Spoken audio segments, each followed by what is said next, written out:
안녕하세요. 사랑하는 나그네 교회 여러분, 그리고 주의 말씀을 함께 읽어가는 그리스도의 형제 자매된 교회 여러분, 오늘 우리는 이제 출애굽기 31장을 읽을 것입니다. 31장에서는 하나님께서 지금까지 쭉 알려주셨던 성막의 건축과 그 안에 들어갈 모든 기구들, 이것들을 어떻게 만들 것인지 알려주셨지 않습니까? 근데 이것을 누가 만들 것이냐, 누가 이 모든 건축의 책임자가 될 것이냐를 지명하여 부르시는 내용이 나옵니다. 굉장히 놀라운 일이죠. 그리고 나서 그 성막을 다 짓고 그렇게 여러 기구들을 만들어 하나님께 예배해야 될 이유가 어디 있느냐. 그것은 바로 안식일이라는 목적을 위한 것이다 라는 것과 맞물려 안식일의 규례를 설명하시고요. 그 안식일의 규례를 참으로 의미에 따라 실현할 수 있기 위해서 우리에게 필요한 모든 율법의 요약이 무엇인가가 10계명이 있는데, 그 10계명 돌파는 이제 모세에게 주는 내용, 그것이 오늘 살피는 31장의 내용입니다. 길이는 이렇게 다른 장에 비해서 길지 않지만, 그러나 전체적으로 내용의 무게는 상당하죠. 1절부터 6절을 먼저 보겠습니다. 여호와께서 모세에게 말씀하여 이르시되, 내가 유다 지파 훌의 손자여 우리의 아들인 부살레를 지명하여 부르고, 이름을 구체적으로 지명하여 부르셨어요. 이 부살레를 이란 이름을 아예 하나님께서 모세에게 알려주신 것이죠. 하나님께서 지명하여 누가에게 이 일을 내가 불러내어 책임을 맡기겠다 하셨다는 일은 굉장히 놀라운 일이에요. 하나님께서 부살레의 이름을 알고 계신 것이죠. 그 인물을 알고 계신 것이죠. 여러분의 이름도 하나님이 알고 계세요. 우리가 다 그리스도를 믿는 신자일진데 주님께서 우리의 이름을 알고 계시고 우리를 그 이름을 불러 지명하여 주님의 자녀로 삼으셨다는 사실을 꼭 믿으시기 바랍니다. 3절에 이제 하나님께서 부살렐에게 맡기겠다 하고 부르시고 그에게 이와 같은 은혜를 주십니다. 3절에 하나님의 영을 그에게 충만하게 하여 지혜와 총명과 지식과 여러 가지 재주로 그랬어요. 부살렐을 지명하고 부르신 하나님께서는 그에게 자신의 영을 충만하게 부어주셔서 지혜로운 자가 되게 하시고 총명 있는 자가 되게 하시고 지식 있는 자가 되시고 여러 가지 능력, 재주를 행사할 수 있는 그런 자로 만들어 주십니다. 부살레에게 주신 이러한 지식과 재주와 능력, 이 모든 것들은 하나님을 예배하는 일과 또 하나님을 섬기기에 필요한 지식을 포함하고 거기에 필요한 관계된 일들을 지식을 포함하죠. 그리고 또 죄인을 불러 구원하시는 은혜의 지식도 포함하죠. 그러니까 부살렐은 하나님께서 우리를 부르셨다, 우리를 애굽에서 구원하셨다, 그 긍휼과 자비로 부르셨다, 우리의 완악함에도 불구하고 오래 참으시고 우리를 끝까지 인도하신다, 이 모두 이는 죄의 소리를 부르시는 하나님의 속죄의 은총이다 라는 구원에 관한 지식과 은혜의 깨달음도 하나님의 영으로 충만한 상태 속에서, 거기서 이제 이 성막과 그 기구를 제작할 때 필요한 모든 지식들도 하나님께서 갖춰주신 것입니다. 기술적인 지식과 지혜와 재능을 일반 사람도 가질 수 있잖아요. 기술적인 것은 그것도 하나님께서 부살레에게 가져주시는 거죠. 이렇게 보게 되면 일반 사람들이 하나님을 믿지 아니하도 많은 재능을 갖고 있는 것들, 문명을 이뤄가는 일에 필요한 재능을 갖고 있는 것들은 다 하나님께서 부어주시는 은혜의 지혜와 재능들이죠.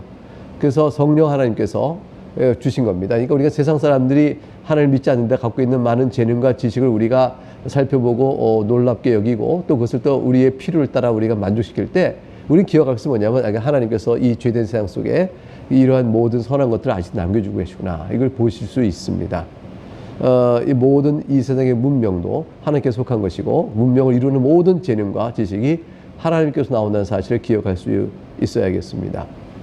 이렇게 해서 이제 부살렐로 하여금 이렇게 필요한 모든 지혜와 총명과 지식과 여러 가지 재주를 주시고 그들로 하여금 무엇을 하게 하냐면 4절에 정교한 일을 연구하여 금과 은과 노수로 만들게 했다.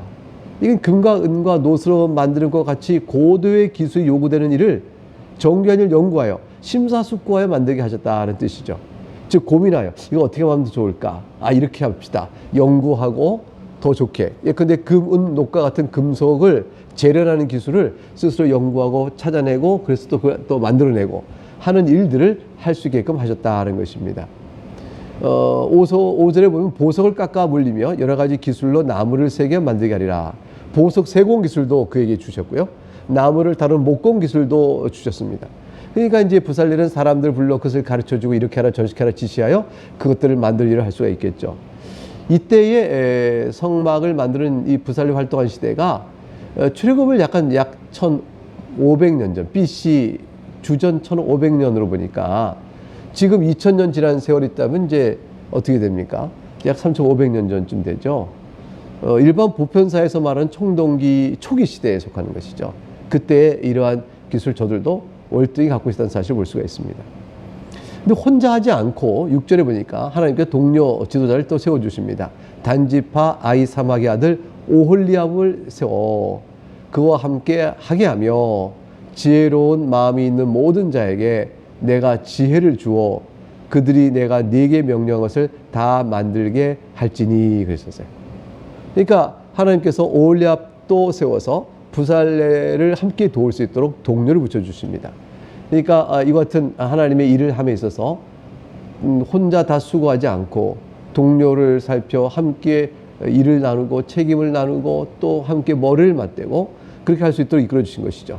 지혜로운 마음인 모든 자에게 일을 각각 나누어 할 수 있도록 하나님께서 사람을 붙여주셨습니다. 그래서 하나님께서는 이 부살레가 오홀리압을 통하여 성막과 그 필요한 모든 기구를 실제로 만들어내도록 이끌어 가셨습니다. 이제 7절부터 11절에는 이들이 이제 무엇을 만들어야 되는가 하는 것과 관련되어 여러 가지 일들의 요소들을 이들이 만들어야 될 여러 요소들을 이제 열거하셨어요.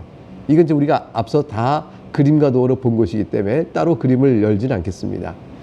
앞에 것을 우리 앞장 필요한 데를 넘어가 보시면 다시 그림 볼 수 있겠죠. 7절에 첫째 회막과 증거궤와 회막을 만들어야 한다. 회막은 성막 자체를 만드는데 성막에서 하나님께서 이스라엘 백성을 만나 주신다 해서 만나 주신다여 회막이라고 이름을 같이 부르기도 하는 것이죠. 그 성막과 그 성막 안에 지성소에 있는 증거궤 그리고 증거궤 위에 있는 속죄소를 만들고 그리고 회막에 들어가는 모든 기구도 만들어라 이렇게 말씀하셨죠. 그 증거가 속죄소는 얼마나 중요해요. 증거궤 안에 이제 하나님 주시는 율법 십계명 돌파를 이제 넣어놔야 되고요.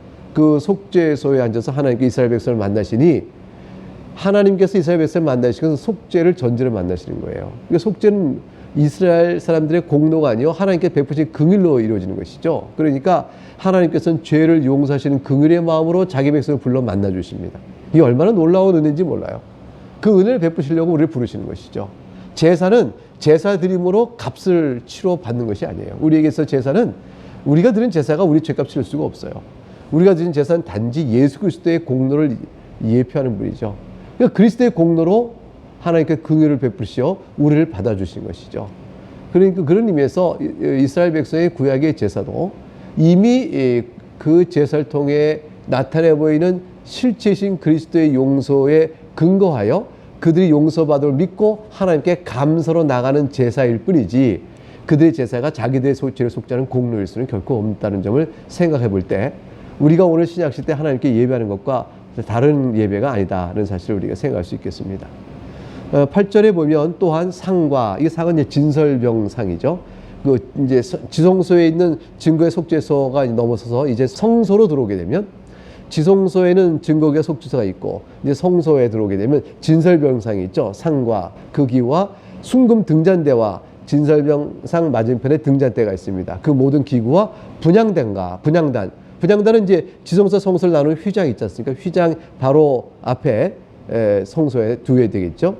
그런 것들을 만들라고 말씀하셨어요. 그리고 이제 성소 바깥에 성막의 바깥에 성막의 뜰에는 이제 번제단이 있지 않습니까? 9절에 번제단과 그 모든 기구, 물두멍 제사장의 손과 발을 씻어야 할 물두멍 그 받침을 또 만들어라 이렇게 말씀하셨죠. 그러니까 하나님께서 지금 부살레가 오홀리압이 만들어야 될 그 내용들을 차례차례로 성막 그리고 성막 안에 지성소 그다음에 성소 그다음에 성막의 뜰 이렇게 안으로서 밖으로 나오는 순서대로 필요한 물품을 쭉 열거해 주셨습니다. 그리고 나서 이제 분향단에 사용할 관유와 향품도 제작하라 이렇게 이제 명하시게 되어진 것이죠. 그리고 이제 10절을 보면 10절 11절 바로 그 내용이 나와요. 이거 한 다음에 이제 제사장직을 행할 때 정교하게 짠 의복 곧 제사장 아론의 성의와 그 아들의 옷을 만들어 이제 입혀야 될 것을 말씀하시고 관유와 성소의 향기로운 향이라 물은 내가 네게 명령한 대로 그것을 만들라 이렇게 말씀하셨어요. 그리고 이제 이 모든 일의 제작 책임을 이제 부살레가 오홀리압이 지게 되어 있는 것이죠. 하나님께서 이 모든 것을 말씀하시고 덧붙이신 말씀이 참 중요합니다. 그것은 뭐냐면 내가 너에게 명령한 대로 그들이 즉 부살레가 오홀리압이 만들게 하라.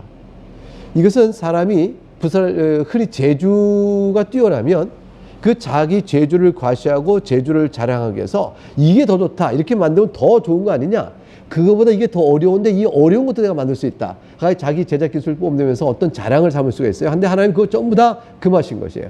네가 너의 재주를 믿고 너의 기술을 자랑하며 무엇을 만들거나 임의로 만들 것이 아니요 이게 더 좋은 것 같습니다 라고 만들 것도 아니요 내가 모세에게 보여준 식양대로 그대로 만들라고 말씀하셨어요. 하나님 번제단이 너무 작습니다. 더 크게 만들어야겠습니다. 모양이 네모가 뭡니까? 이게 더 큰 둥그런 원이 좋은데요. 등등의 아이디어 놓고 자기가 말해서 만드는 것은 하나님께 죄를 짓는 것입니다. 부살레과 오홀리압이 제 아무리 뛰어나다 할지라도 하나님의 지혜의 영을 주셔서 그 모든 일을 하게 하시는데 그렇게 받은 재주를 기초로 자기의 임의적인 생각으로 성막을 만든다면 하나님께 악한 일이 되어집니다. 나름대로 하나님 이게 더 좋으니 이 더 좋은 걸 만들어 바치겠습니다.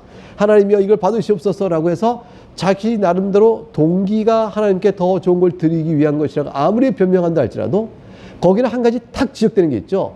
하나님이 이미 말씀하신 바가 있거늘 어찌하여 그거를 불순종하며 네 생각도 하였느냐. 이것이 남는 거예요. 이게 남는다는 것은 뭐냐면 이게 죄의 성격입니다. 하나님께 말씀하신 것이 최고의 지혜요 하나님께 받으실 만한 것이라는 사실을 믿고 그렇게 나가야 하는 것이죠. 하나님께 정하신 방식과 교훈을 따라 나가야 한다는 것이 이 신자의 마땅한 도리입니다. 임의대로 행하면 죄가 되고 하나님의 명하신 명령을 따라 나가면 의가 되어집니다. 예수 그리스도의 대리 속죄가 바로 우리의 죄를 사하는 것이라니 이건 말도 안 돼. 우리가 더 이게 좋은 방법이 있어. 우리가 각각 열심히 하나님의 말씀을 지켜서 우리가 선하게 살아가는 열매 선행을 놓고 하나님 이 선을 보고 구원하소서 이렇게 말하는 게 더 좋은 것이지, 그래야 사람들이 방자하게 믿음을 빙자하여 악을 행하지 않을 거 아니야. 이게 더 좋아 보여도 사람 생각이 좋아 보여도 하나님이 아니라고 하신 것이에요. 인간은 다 죄인이기 때문에 하나님 보실 때 그런 일은 불가능한 것입니다. 하나님 정하신 방법이 가장 지혜로운 방법이죠. 우리 인생길에 하나님께서 날 예수 믿게 하시려면 믿는 가정에 태어나서 나라고 믿게 하시지 이 나이가 되도록 이제서야 복음에 겨우 눈떠 더디게 성경을 알게 하시고 이제 믿게 하시는가 이렇게 생각할 때 여러분 그것도 하나님께 여러분을 향한 최고의 선물입니다. 우리의 체질을 아시는 주님께서 우리가 믿음을 갖고 주 앞에 나올 수 있을 때까지 여러 가지 우리의 삶을 인도하시면서 그렇게 주신 거예요. 우리가 예수 그리스도의 복음을 잘 깨닫지 못할 때 우리가 얼마나 죄인인가를 알게 하시려고 우리의 삶을 이끌어가기도 하시고요. 우리가 또 하나님의 도우심 필요해 사는 자들을 깨닫지 못할 때 하나님의 도움을 절절히 구하게끔 우리를 낮추셔서 또 우리를 믿기도 하시고요. 또 어떨 때는 하나님께 부살레가 오홀리압처럼 지혜를 주어 하나님을 어려서부터 잘 섬길 수 있도록 이끄심으로 하나님 영광 받으시기도 하고요. 다양한 방식이 하나님이 우리 각각을 향한 최고의 지혜도로 이끌어 가시는 것이죠. 이게 중요한 것은 하나님 제 인생 이대로 받으시고 제가 주 앞에 성실하고 착한 마음으로 열심을 다해 주를 섬기며 감사하며 나가길 원합니다. 이 마음의 태도가 정말로 우리의 믿음, 하나님께 기뻐하신 믿음을 보여주는 것이 알 수 있습니다. 이제 12절과 17절에 보게 되면 안식일의 규례를 알리시고 그 의미를 말씀해 주세요. 12절 여호와께서 모세에게 말씀하여 이르시되 너는 이스라엘 자손에게 말하여 이르기를 너희는 나의 안식일을 지키라 하셨어요. 나의 안식일 참 중요한 말이죠. 하나님의 안식일의 주인이시에요. 그리고 이것은 나의 안식일을 말씀하신 것은 나중에 또 설명을 또 들어보죠. 이는 나와 너희 사이에 너희 대대의 표징이니 즉 내가 너희와 관계가 있고 내가 너희의 언약의 하나님을 보여주는 증표가 바로 뭐냐? 안식일이다 이런 것이죠. 안식일로 우리가 과연 하나님의 백성이요 우리의 하나님이심을 보여주는 증표예요. 그러니까 안식을 지키지 아니하면 그러면 하나님과 우리 사이에 하나님 나의 아버지와 아무리 말을 해도 그 증표가 없는 거예요. 내가 하나님께 정하신 이것이 나의 증표라고 말하고 있는데 어떻게 그 증표를 믿고 구원의 언약 백성으로 서 있는 사람이 그거를 함부로 여기면 만으로 여기면 게을리 여기면 무시할 수가 있겠어요? 나는 너희를 거룩하게 하는 여호와인 줄 너희가 알게 함이라. 거룩한 안식일을 지킴으로 우리가 하나님의 거룩한 백성임을 나타내 보이시는 것이죠. 그러므로 안식일이야말로 우리가 하나님과 우리 사이에 가장 중요한 외적으로 드러나는 증표입니다. 표지예요. 표지. 그래서 안식을 지키는 백성의 모습을 보면서 저들 가운데 하나님 계시구나. 저들이 과연 하나님의 백성이구나를 사람도 알고 우리도 알게 되는 것이죠. 우리가 모여서 함께 예배할 때 바로 이것을 느낍니다. 나 홀로 있지 아니하고 모여서 함께 소리 듣고 찬양하고 함께 기도하고 함께 말씀을 받고 하는 이 무리를 가시적으로 볼 때, 지교에서 모든 성도가 모여 회집하면 볼 때 내가 하나님의 언약 백성으로 이 날에 우리가 더불어 주 앞에 나갑니다라는 가슴 벅찬 증거를 보게 되는 거죠. 우리가 지금 코로나19 때문에 참 안타깝고 불행하게도 영상으로 예배드리는 많은 가정이 있습니다. 그러나 상황이 허락되거나 노력을 해서 함께 자리에 나오기에 애를 써야 합니다. 이게 성도에 마땅한 도리인 것이고 또 여기를 통해서 우리는 기쁨을 얻을 수가 있습니다. 이것이 우리의 하나님과 우리 사이의 언약의 증거가 되기 때문입니다.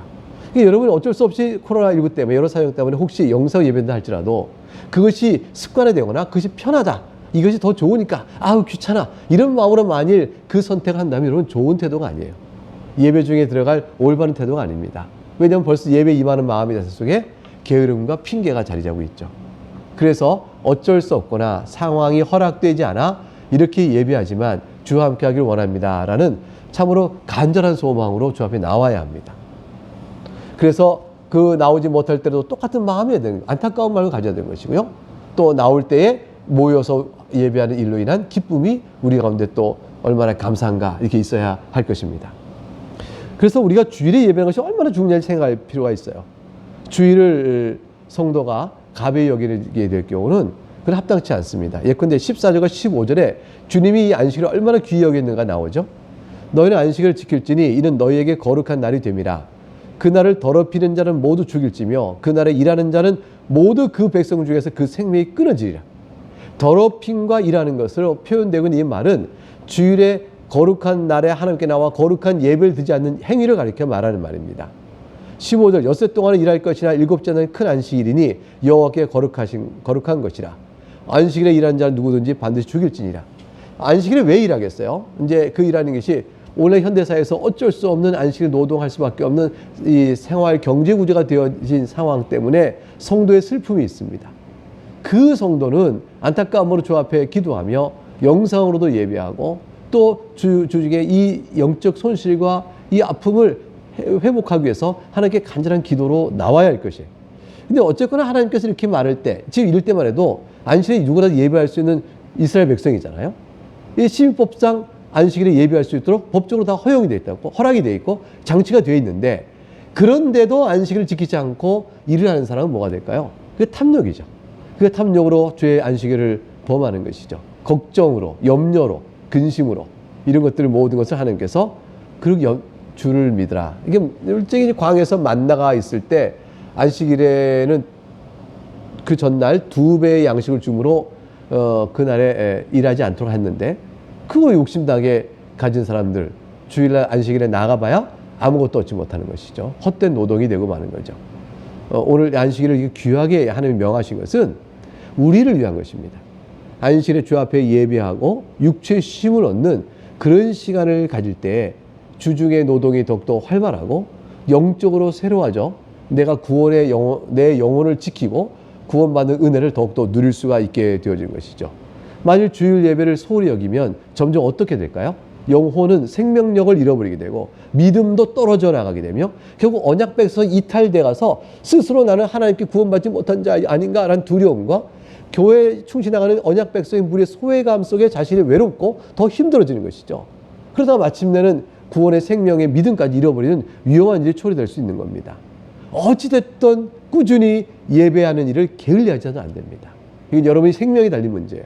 하나님께 그러셔서 우리를 사랑하셔서 우리 체질을 아신 주님께서 그 날을 반드시 지키라. 이거 거룩한 날이니라. 그 명하신 것이죠. 큰 안식이라는 것은 하나님의 강조 의미가 있어요. 여기서 크다고 번역했는데 크고 작은 안식이 따로 있는 것이겠어요? 그건 아니고 크다는 원래 쓰여진 히브리어 단어는 안식하다, 휴식하다의 의미예요. 그러니까 안식의 안식일이다 또는 쉬는 안식이다. 이 말은 참으로 안식할 그 안식일이다. 이런 뜻이 되어지죠. 하나님께서 굉장히 강조하신 것입니다. 이 날은 참으로 안식해야 될 안식일이다 라고 강조한 거죠. 그러니 너희는 거룩히 지키라고 말씀하신 겁니다. 16절, 17절 말씀 보면 이같이 이스라엘 자손이 안식일을 지켜서 그것을 대대로 영원한 언약을 삼을 것이니 이는 나와 이스라엘 자손 사이의 영원한 표징이며 나 여호와가 엿새 동안의 천지를 창조하고 일곱째 날에 일을 마치고 쉬었음이라 하라. 이 안식일의 중요성을 하나님이 가르치기 위해서 하나님께서는 창조하실 때 이미 계획해 두셨어요. 다 생각이 있으셨어요. 창조할 때 엿새 동안에 창조하시고 일곱째 날 쉬셨어요. 하루 쉬심을 나타내 보이신 것이에요. 이 하나님께서는 사실 이 천지를 하루 만에 만들 수 없으실까요? 한순간에 만들 수 없을까요? 하나님은 너무나 겨루실 많은 분이시죠. 그런데 하나님께서는 굳이 우리가 아는 6일의 시간을 거쳐서 만드세요. 왜 그러셨을까요? 바로 안식일을 명하시는 모범의 예를 하나님 스스로 보이시기 위하여 친히 창조 때부터 그렇게 하신 것이에요. 그러니까 창조를 6일 동안 하루 건너 만듭니다. 이 하루가 어떤 이름은 길다, 우리 시간에 길다고 했는데 그거 잘못된 해석이죠. 이 하루가 사실은 짧다. 하나님은 다 순간에도 만드실 수 있어요. 그런데 우리에게 하루를 경험하는 우리들의 생활의 모습을 가지고 지금 안식을 명하시는 이 중요한 핵심적인 교훈을 우리에게 전하시려고 우리에게 그렇게 창조 때 이미 마음의 계획을 가지시고 6일 동안 창조하시고 하루를 쉬신 것입니다. 얼마나 이 안식이 중요하면 창조 때에 하나님 이미 배려하여 넣으셨을까요? 이건 얼마나 이게 중요하면 하나님이 그것까지 그렇게 우리를 깨우치실까요? 얼마나 깊은 배려이며 사랑입니까? 성막을 제작하는 양식을 다 알려주신 다음에 이와 같이 안식일의 규례를 우리에게 말씀하시는 것은, 또 제사장의 직분이 무엇인가를 말씀하시고 하시는 것은 안식이야말로 이 안식을 주시고자 하는 것이야말로 또 성막에서 제사 드리는 모든 걸 통하여 안식일을 지켜나가지 않습니까? 이것이야말로 바로 성막을 만들게 하신 하나님의 참뜻임을 보여주기 위한 것입니다. 이스라엘 모든 공동체는 성막에서 드린 예배를 통하여 안식을 누림으로 하나님께서 우리를 구원하신 참뜻을 배워가고 나가는 것입니다. 마지막에 18절에 이와 같이 안식하는 모든 이스라엘 백성이 지켜야 할 10가지 계명을 돌판에 씌워집니다. 10가지 계명을 순종할 때 안식하며 주 앞에 예배하는 종교성이 우리에게 실제로 누려지는 그러한 은혜를 받게 되어집니다. 10가지 계명을 지켜나감으로 인하여 우리 안에 죄에서 자유케 되고 죄에서 구원받은 자의 영적인 평강과 위로를 누리게 되어지고, 이 십계명을 통하여 우리의 허물을 보고 주 앞에 나와 회개하며 용서의 은혜를 다시 받게 하심으로 안식을 회복케 하시는 그런 은혜를 주게 되어지죠. 그러니까 십계명은 모든 율법의 강령이요 요약이며, 이것은 우리가 왜 안식일이 필요한가를 보여주고 이 안식을 어떻게 지낼 것인가 하는 것과 관련하여 성막과 제사장에 관한 모든 규례를 구약시대에 주신 것입니다. 그래서 18절 읽어보죠. 여호와께서 시내 산 위에서 모세에게 이르시기를 마치신 때에 증거판 둘을 모세에게 주시니 이는 돌판이요 하나님이 친히 쓰신 것이라. 하나님이 친히 쓰신 것은 하나님이 사람인 양 그렇게 표현한 것이죠. 하나님께서 이 모든 걸 다 말씀하셨어요. 증거계, 속죄서, 성막, 진설병상, 등대, 번제단, 물두멍, 분향단 등등의 모든 제작에 관한 규례를 알려주시고 제사방 의복규례와 또 위임식 때 말씀하신 내용들 천천히 모세가 알리시는 시간이 40일간이 걸리는 거죠. 이 40일 동안 이런 것을 다 알리시고 이제 십계명을 두 돌판에 하나님께서 새겨서 주셨습니다. 이제 모세는 이 계명을 가지고 이스라엘 백성이 나가지 않을까요? 그리고 실제로 이걸 만드는 과정이 앞으로 전개되지 않을까요? 이 모든 것들은 다 그러나 그림자였습니다. 우리는 예수 그리스도의 복음 안에서 이 모든 일을 이루신 하나님의 놀라우신 사랑을 직접 듣고 보고 있는 것입니다. 사랑하는 여러분, 이 말씀을 여러분은 어떻게 보십니까? 여러분 믿음 안에 얼마나 큰 기쁨이 되나요? 이 말씀 앞에서 또 감사함으로 또 주의 말씀과 예배와 안식일과 이 모든 것들을 마음에 새기면서 살아가는 여러분 되시길 주의 이름으로 축복하겠습니다. 오늘 여기서 마치겠습니다. 내일 뵙겠습니다. 감사합니다.